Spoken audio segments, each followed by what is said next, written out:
नमस्कार दोस्तों, कैसे हैं आप सभी। आशा करता हूं आप सभी लोग अच्छे होंगे। सामान्य ज्ञान से एक और उपयोगी प्रैक्टिस सेट नंबर रहेगा 5 यानी कि 5। आज की इस वीडियो में आप सभी से 35 मोस्ट इम्पोर्टेंट क्वेश्चन मैं करने वाला हूं।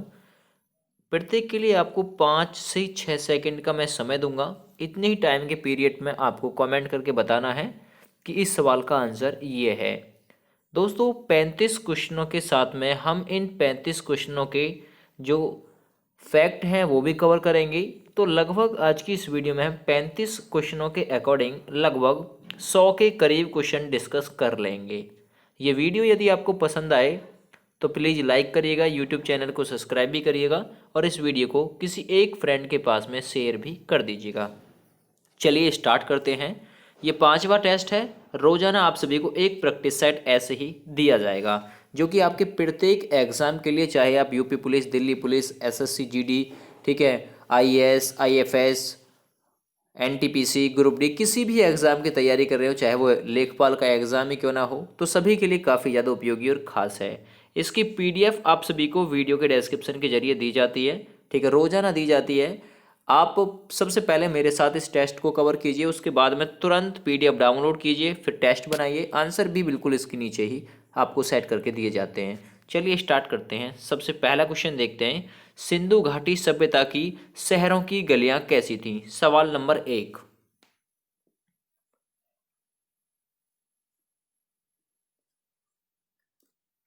कमेंट करके बताइए, सिंधु घाटी सभ्यता की शहरों की गलियां कैसी थीं? सही आंसर इसके लिए रहेगा चौड़ी और सीधी, यानी कि ए ऑप्शन में जवाब दिया है तो बिल्कुल सही आंसर है। ठीक है, सिंधु सभ्यता की जो शहरों की गलियां थी ना, वो कैसी थी? वो थी चौड़ी और सीधी। ठीक है, यहाँ की जो सड़कें थी ना, वो पूर्व से पश्चिम एवं उत्तर से दक्षिण की ओर जाती हुई, ठीक है, दिखाई देती हैं और एक दूसरे को समकोण पर काटती थी। ध्यान से सुनिए, सिंधु सभ्यता जो थी, यहाँ की जो शहरों की गलियां थीं वो चौड़ी और सीधी होती हैं, होती नहीं थी। ठीक है, यहाँ की सड़कें पूर्व से पश्चिम एवं उत्तर से दक्षिण की ओर जाती हुई एक दूसरे को समकोण पर काटती थी। तो ये भी बिल्कुल जोड़कर इसके साथ में याद रखिएगा। तो पहला क्वेश्चन लगभग कवर हो गया है। अब देखते हैं सवाल नंबर 2। सवाल नंबर 2 है, वैदिक आर्यों का प्रमुख भोजन क्या था? सवाल नंबर 2, वैदिक आर्यों का प्रमुख भोजन क्या था?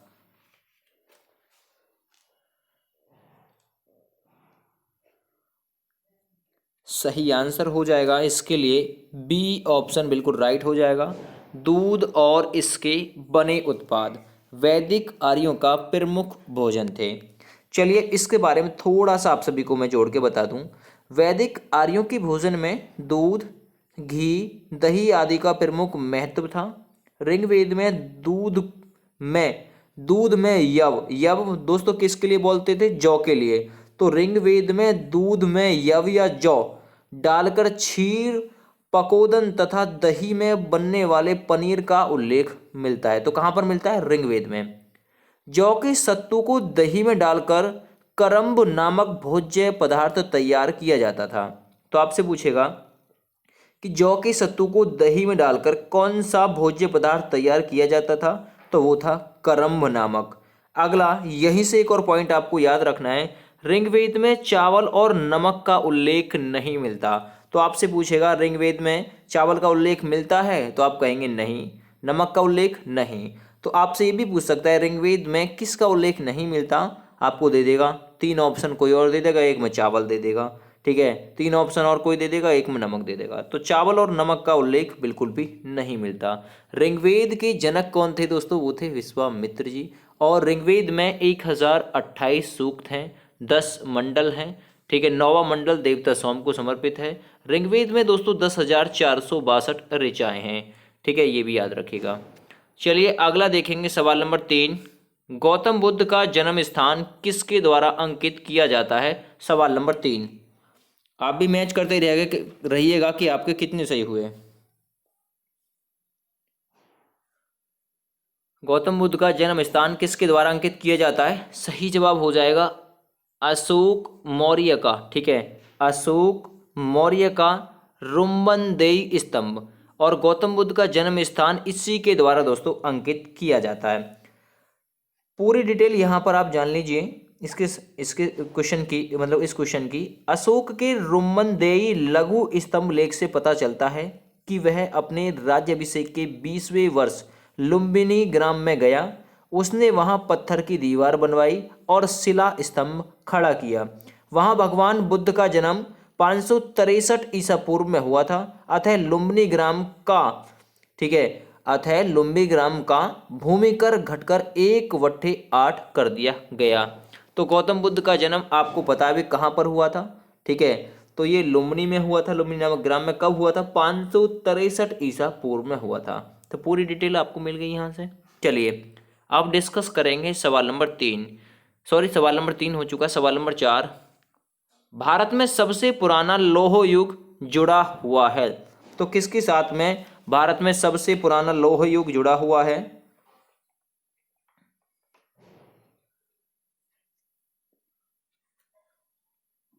सवाल नंबर 4। ये वीडियो पसंद आ रही हो तो प्लीज़ एक बार लाइक जरूर कर दीजिएगा और शेयर भी जरूर कर दीजिएगा। चलिए सही आंसर इसके लिए हो जाएगा चित्रित धूसर मृत भांडों के साथ जुड़ा हुआ है भारत में सबसे पुराना लौह युग। चलिए इसकी पूरी डिटेल सुन लीजिए, इसके साथ में एक दो क्वेश्चन आपको जो जोड़कर याद रखने हैं। लोहे की प्राचीनता संबंधी साहित्यिक उल्लेखों की पुष्टि पुरातत्विक प्रमाणों से भी हो जाती है। अहिछत्र, अंतरजी, खेड़ा, आलमगीरपुर, मथुरा, रोपड़, श्रावस्ती आदि स्थलों से लौह युगीन संस्कृति के अवशेष प्राप्त हुए हैं। इस काल के लोग एक विशिष्ट प्रकार के बर्तन का प्रयोग करते थे जिसे चित्रित धूसर मृत भांड भी कहा जाता था। तो ये क्लियर हो गया आपका क्वेश्चन। भारत में सबसे पुराना लौह युग किस मतलब जुड़ा हुआ है? चित्रित धूसर मृत भांडों के साथ में। अगला हम डिस्कस करेंगे सवाल नंबर 4, सवाल नंबर 5। यूनानियों को भारत से बाहर किसने निकाला था? यूनानियों को भारत से बाहर किसने निकाला था? सही आंसर है चंद्रगुप्त मौर्य, यदि आपने आंसर किया ए ऑप्शन। ठीक है, यूनानियों को भारत से बाहर निकालने का श्रेय चंद्रगुप्त मौर्य को जाता है। 305 ईसा पूर्व में यूनानी शासक सेल्यूकस और चंद्रगुप्त मौर्य के मध्य हुए युद्ध के उपरांत हुई संधि के फलस्वरूप सेल्यूकस ने चंद्रगुप्त मौर्य के साथ अपनी पुत्रियों के विवाह में दहेज के रूप में दोस्तों एरिया, अराकोसिया, जेंड्रेशिया और पेरिम्स दाई के क्षेत्रों को दे दिया था। ठीक है, तो सेल्यूकस निकेटर जो था दोस्तों ये किसका राजदूत था? तो चंद्रगुप्त मौर्य का ये राजदूत था, याद रखिएगा। तो यूनानियों को भारत से किसने बाहर निकाला था? चंद्रगुप्त मौर्य ने। अगला सवाल है मिली पहंदो क्या है? ठीक है, मिली पहंदो क्या है? सवाल नंबर 6। मिली पहंदो क्या है? ये वीडियो आ रही हो पसंद तो प्लीज़ एक बार लाइक ज़रूर करिएगा। पूरी डिटेल बता रहा हूँ, अगर पूरी डिटेल जाननी है तो बताइएगा, और डिटेल नहीं जाननी है तो नेक्स्ट टाइम जो वीडियो दी जाएगी उसमें डिटेल नहीं, खाली क्वेश्चन ही क्वेश्चन रख दिए जाएंगे। तो सही आंसर दोस्तों इसके लिए हो जाएगा ये जो मिली पहंदो है ये है बौद्ध पाठ, डी ऑप्शन सही है। ठीक है, मिली पहंदो एक बौद्ध पाठ या ग्रंथ है जो इंडो ग्रीक शासक मैनेडर एवं बौद्ध भिक्षु नागसेन की संवाद के रूप में रचित है। तो किसके संवाद के रूप में रचित है? एक तो बौद्ध भिक्षु नागसेन और मिनिंडर। ठीक है, मिनिंडर एवं बौद्ध भिक्षु नागसेन के संवाद के रूप में रचित है। चलिए अगला रहेगा सवाल नंबर 7। मेहरौली जंग रहित लौह स्तंभ स्थापित किया, तो किसने स्थापित किया था? सवाल नंबर 7 सही आंसर हो जाएगा गुप्त शासकों के द्वारा मेहरौली जंग रहित लौह स्तंभ स्थापित किया गया था। ठीक है, और मतलब गुप्त शासकों से भी किसने? मेहरौली का लौह स्तंभ गुप्त शासक चंद्रगुप्त द्वितीय ने बनवाया। ठीक है, इतना ही आप लोगों को याद रखना है। नेक्स्ट, चंद्रगुप्त जो था दोस्तों, चंद्रगुप्त द्वितीय, इसे किस नाम से भी जानते थे? तो इसे विक्रमादित्य के नाम से भी जानते थे। अगला सवाल देखेंगे, सवाल नंबर अब रहेगा आपके लिए 8 संगम काल में रोमन व्यापार का केंद्र कौन सा था? सवाल नंबर 8।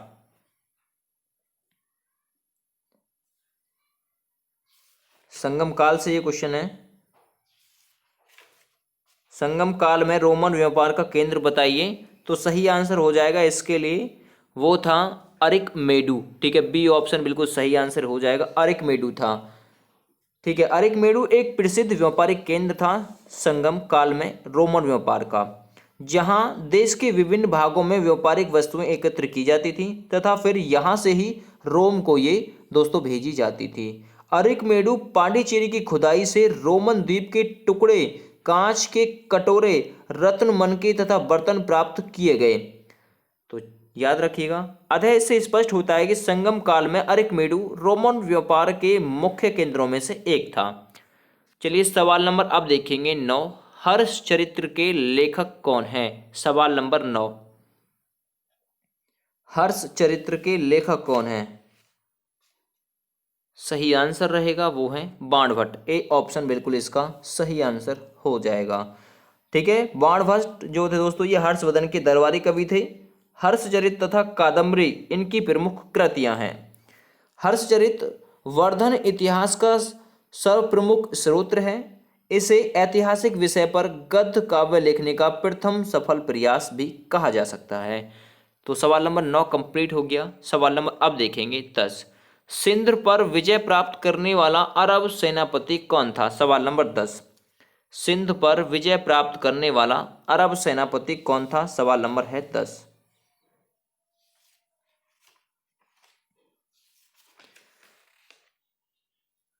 सही आंसर रहेगा इसके लिए, वो था मोहम्मद बिन कासिम।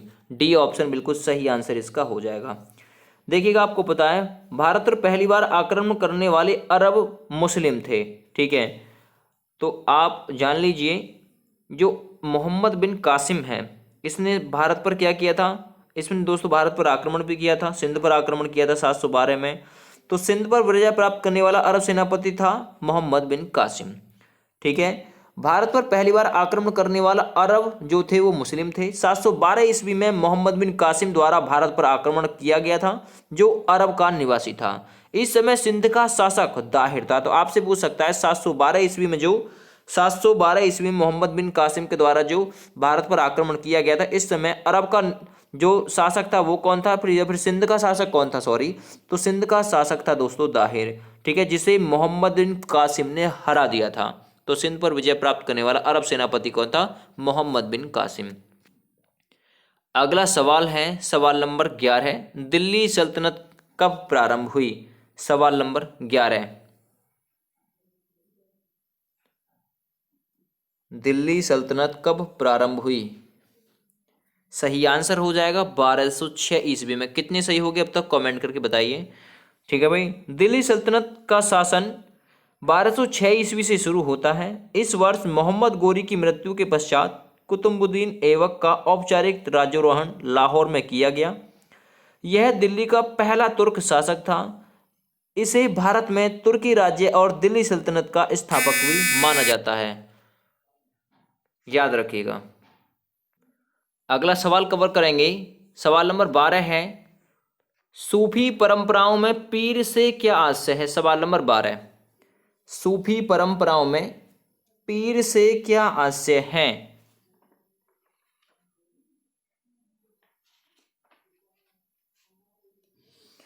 वीडियो अच्छी लग रही हो तो एक बार लाइक जरूर कर दीजिएगा। बहुत ही उपयोगी ये वीडियो है भाई प्रत्येक एग्जाम के लिए, यदि आप किसी भी एग्जाम की तैयारी कर रहे हैं तो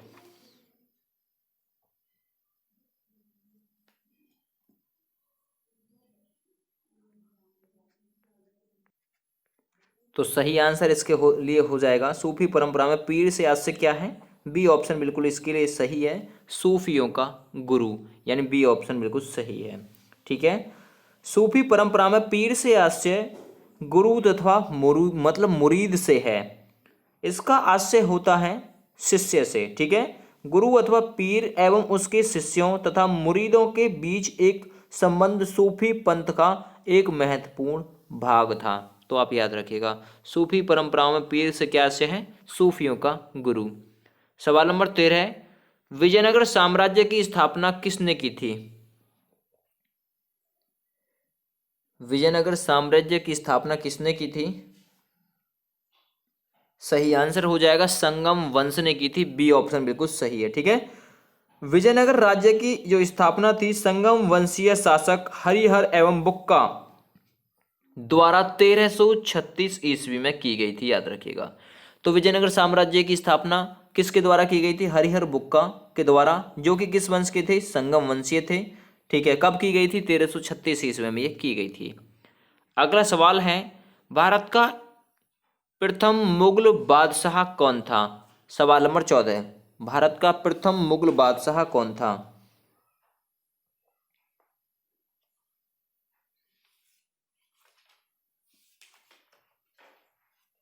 सही आंसर हो जाएगा वो था बाबर। सी ऑप्शन सही आंसर इसके लिए हो जाएगा।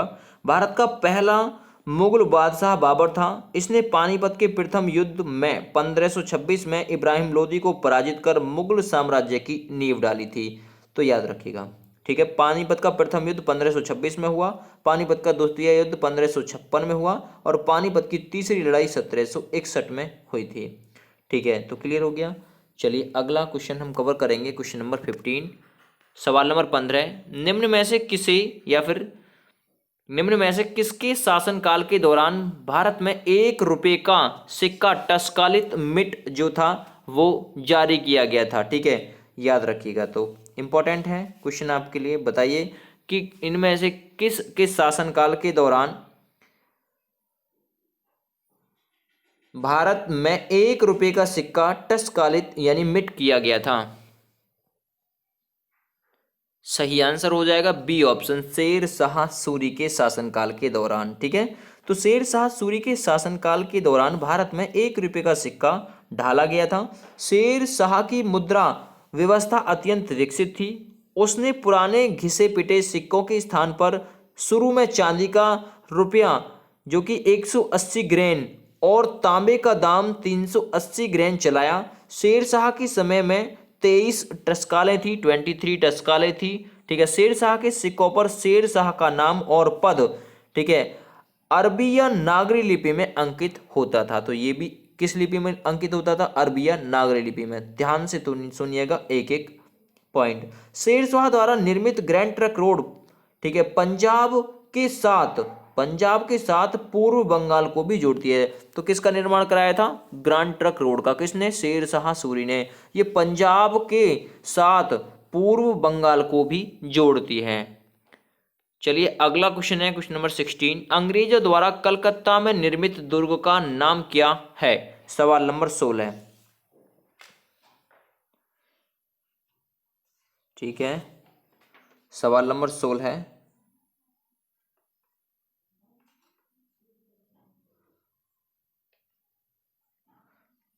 सभी लोग आंसर करेंगे इसका भाई।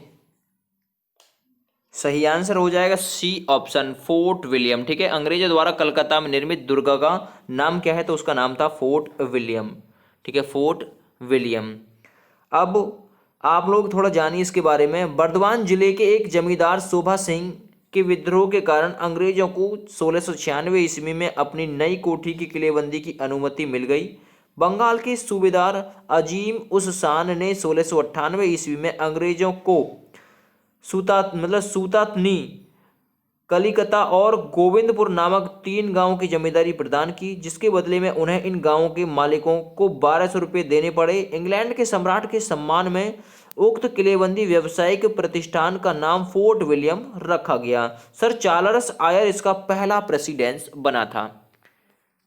तो इसका राइट आंसर था सी ऑप्शन 16 का। चलिए अब करेंगे सवाल नंबर 17।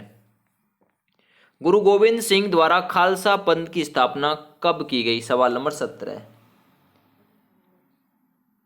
सही आंसर हो जाएगा 1699 में गुरु गोविंद सिंह द्वारा, ठीक है, खालसा पंथ की स्थापना की गई थी। गुरु गोविंद सिंह के द्वारा ये की गई थी 1699 ईस्वी में।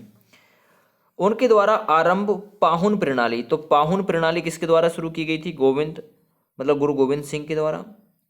ठीक है, तो उनके द्वारा आरंभ पाहुन प्रणाली में दीक्षित होने वाले व्यक्ति को खालसा कहा गया। ठीक है, याद रखिएगा।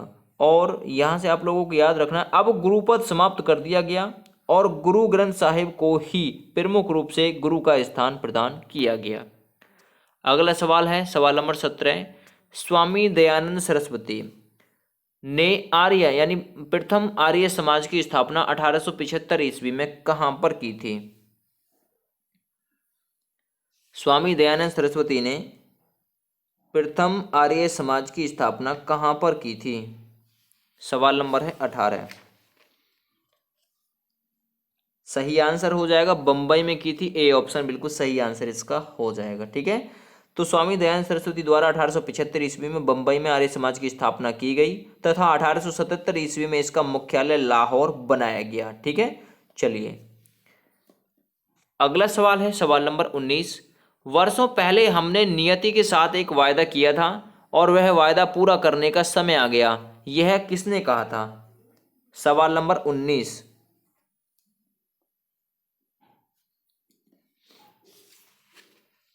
सही आंसर है पंडित जवाहरलाल नेहरू ने ये बातें कही थी।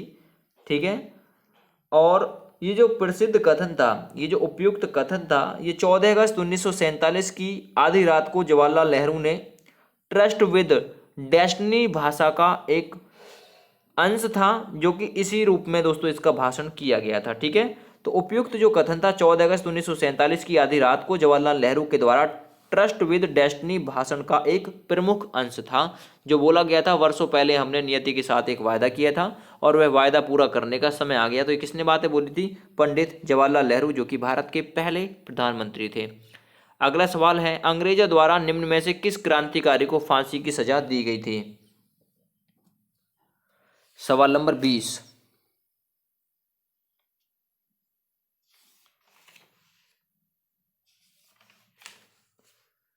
सही आंसर हो जाएगा इसके लिए सी ऑप्शन, राजगुरु को। ठीक है, अंग्रेजों द्वारा निम्न में से किस क्रांति को फांसी की सजा दी गई थी? तो वो दी गई थी राजगुरु को, और इसके साथ साथ में भगत सिंह को भी। ठीक है, और कब दी गई थी आप लोग कमेंट करके मुझे बताएंगे इसका आंसर। चलिए अगला सवाल है सवाल नंबर 21। मंगल पांडे ने 1857 के विद्रोह की पहली गोली कहां पर चलाई थी? 21 नंबर क्वेश्चन।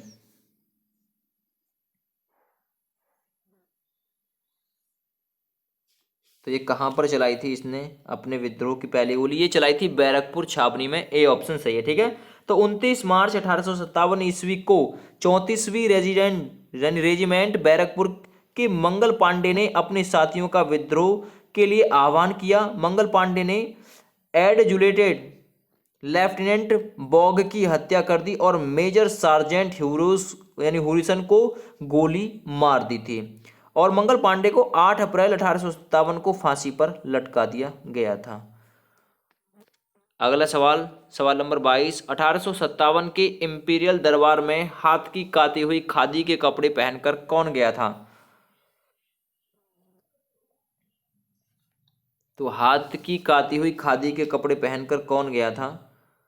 सही आंसर है वो गया था जीवी जोशी, यानी कि गणेश वासुदेव जोशी गया था।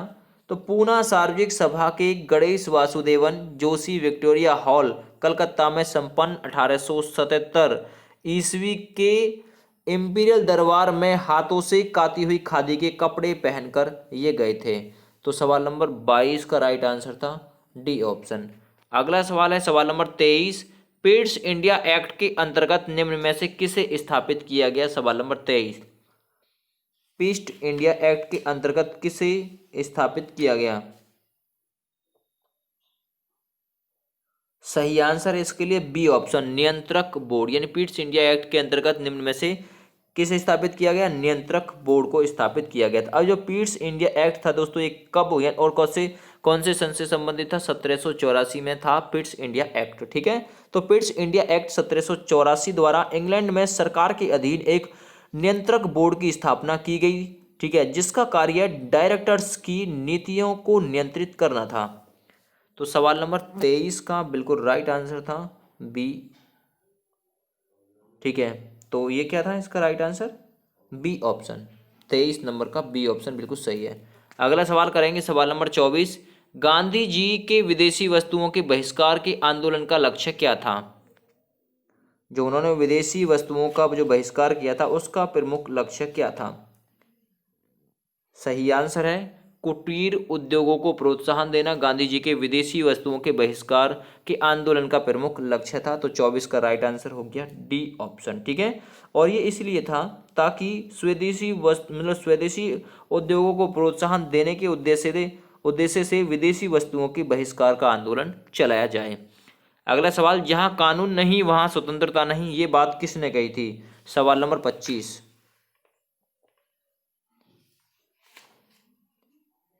ये बहुत ही उपयोगी वीडियो है आपके प्रत्येक एग्जाम के लिए, एक एक क्वेश्चन काफ़ी ज़्यादा उपयोगी हैं। तो वीडियो पसंद आए तो प्लीज़ एक बार लाइक ज़रूर कर दीजिएगा। जहाँ कानून नहीं वहाँ स्वतंत्रता नहीं, ये बातें कही थी जॉन लॉक ने। सी ऑप्शन बिल्कुल सही है। ठीक है, प्रख्यात राजनीतिक विचारक जॉन लॉक ने अपनी पुस्तक द सेकेंड ट्रेटाइज ऑफ गवर्नमेंट में यह कहा कि जहाँ कानून नहीं वहाँ स्वतंत्रता नहीं। अगला सवाल है सवाल नंबर 26, शासन की एकात्मक पद्धति का लाभ है। तो शासन की एकात्मक पद्धति है उसका लाभ क्या है? सवाल नंबर 26।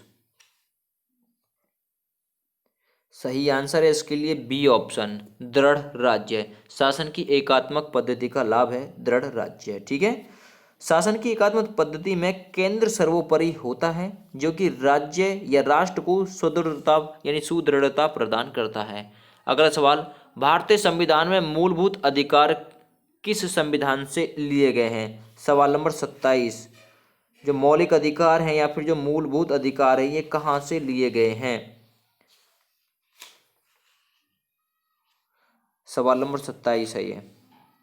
सही आंसर है ये लिए गए हैं अमेरिका के संविधान से, मूलभूत जो अधिकार हैं या फिर मौलिक जो अधिकार हैं। ठीक है, ये इन्हें दोस्तों अंग्रेजी में फंडामेंटल राइट्स भी कहते हैं। और वर्तमान में हमारे जो मूल अधिकार हैं वो 6 हैं। ठीक है, याद रखिएगा। अगला सवाल है, भारत के संविधान में शामिल राज्य के नीति निर्देशक तत्वों की अवधारणा किस देश के संविधान से ली गई है?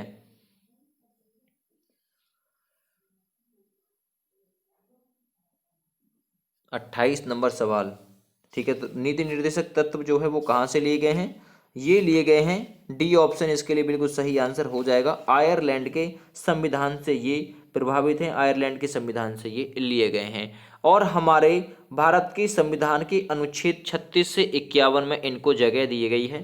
ठीक है, याद रखिएगा राज्य के नीति निर्देशक सिद्धांतों को। ठीक है, चलिए अगला सवाल करेंगे हम। 29 नंबर क्वेश्चन, राष्ट्रपति द्वारा राष्ट्रीय आपात स्थिति की घोषणा किए जाने के बाद किस अवधि तक उसका अनुमोदन संसद के प्रत्येक सदन के द्वारा हो जाना चाहिए?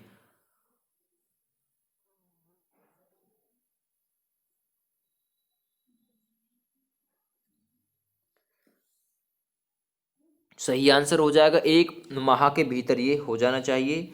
ठीक है, संसद का कोई सा भी सदन हो उसके द्वारा। ठीक है, राष्ट्रपति द्वारा राष्ट्रीय आपात की स्थिति की घोषणा किए जाने के बाद 1 महीने का टाइम लगना चाहिए और उसके भीतर ये हो जाना चाहिए। ठीक है, तो ये क्वेश्चन इम्पोर्टेंट है और इसके बारे में थोड़ा सुन लीजिए।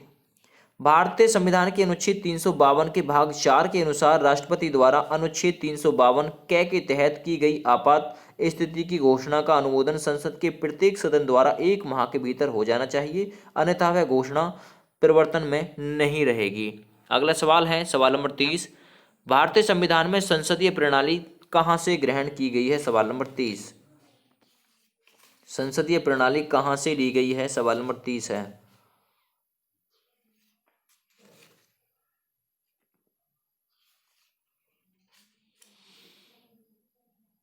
सही आंसर इसके लिए हो जाएगा ब्रिटेन के संविधान से, यानी ब्रिटिश संविधान से संसदीय प्रणाली ली गई है। ठीक है, तो सी ऑप्शन बिल्कुल इसके लिए सही आंसर हो जाएगा, सी ऑप्शन 30 नंबर का। ठीक है, चलिए अगला सवाल करेंगे हम। नेक्स्ट है सवाल नंबर 31, मंत्रिपरिषद की बैठकों की अध्यक्षता कौन करता है? सवाल नंबर 31, मंत्रिपरिषद की बैठकों की अध्यक्षता कौन करता है?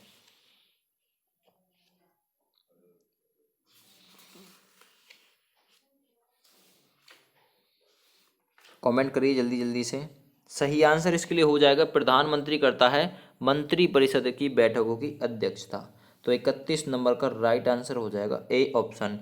ठीक है भाई, क्योंकि वह मंत्रिपरिषद का ही अध्यक्ष होता है। अगला सवाल है, औपनिवेशिक भारत में एक संघीय अदालत की स्थापना किस अधिनियम के अंतर्गत की गई? सही आंसर है इसके लिए 1935 के अधिनियम के तहत की गई थी औपनिवेशिक भारत में एक संघीय अदालत की स्थापना। ठीक है, तो भारत शासन अधिनियम 1935 में भारत में एक संघीय अदालत की स्थापना का प्रावधान किया गया। इसके अनुरूप वर्ष 1937 में भारत में एक संघीय न्यायालय की स्थापना दिल्ली में की गई। भारत में वर्ष 1950 में उच्चतम न्यायालय की स्थापना होने तक यह संघीय न्यायालय कार्यरत रहा। अगला सवाल है, भारत के नियंत्रक एवं महालेखा परीक्षक की नियुक्ति कौन करता है? सवाल नंबर है आपके लिए 33। चलिए, सही आंसर हो जाएगा दोस्तों इसके लिए बी ऑप्शन, बिल्कुल ठीक है, राष्ट्रपति करता है। भारत के संविधान के अनुच्छेद 148 के तहत या 148 फर्स्ट के तहत, ठीक है, के प्रावधानों के अंतर्गत भारत के नियंत्रक एवं महालेखा परीक्षक की नियुक्ति भारत के राष्ट्रपति के द्वारा की जाती है। सवाल नंबर 34, भारत में आम चुनाव किस सिद्धांत पर कार्य करते हैं या फिर किस सिद्धांत पर वो आधारित हैं? भारत में आम चुनाव, सही आंसर हो जाएगा प्रादेशिक प्रतिनिधित्व पर आधारित हैं भारत में आम चुनाव। अनुच्छेद 325 के अनुसार संसद के प्रत्येक सदन तथा राज्य के विधानमंडल सदन के लिए निर्वाचन के लिए प्रत्येक प्रादेशिक निर्वाचन क्षेत्र के लिए एक साधारण निर्वाचक नामावली होगी, जिसके सभी सदस्यों को निर्वाचन में अपना मत देने का अधिकार होगा। तो आप जान लीजिए भारत में आम चुनाव के सिद्धांत पर काम करते हैं प्रादेशिक प्रतिनिधित्व। ठीक है, तो 34 नंबर का राइट आंसर है बी ऑप्शन। और लास्ट सवाल आज की वीडियो का, क्योंकि 35 ही क्वेश्चन है और फिर डिटेल भी है। मुख्यमंत्री की नियुक्ति किसके द्वारा की जाती है? मुख्यमंत्री की नियुक्ति, सवाल नंबर है 35। मुख्यमंत्री की नियुक्ति किसके द्वारा की जाती है? तो सही आंसर हो जाएगा इसके लिए सी ऑप्शन, राज्यपाल के द्वारा। ठीक है, तो राज्यपाल यहाँ पर ऑप्शन में नहीं दिया हुआ है। मुख्यमंत्री की नियुक्ति की जाती है तो राज्यपाल दिया हुआ है, ए नंबर ऑप्शन, सॉरी ए नंबर ऑप्शन में बिल्कुल राज्यपाल दिया हुआ है। तो सही आंसर 35 नंबर के लिए हो जाएगा राज्यपाल के द्वारा, और संविधान के अनुच्छेद 164 फर्स्ट के तहत की जाती है। ठीक है, चलिए, थैंक यू, बाय बाय।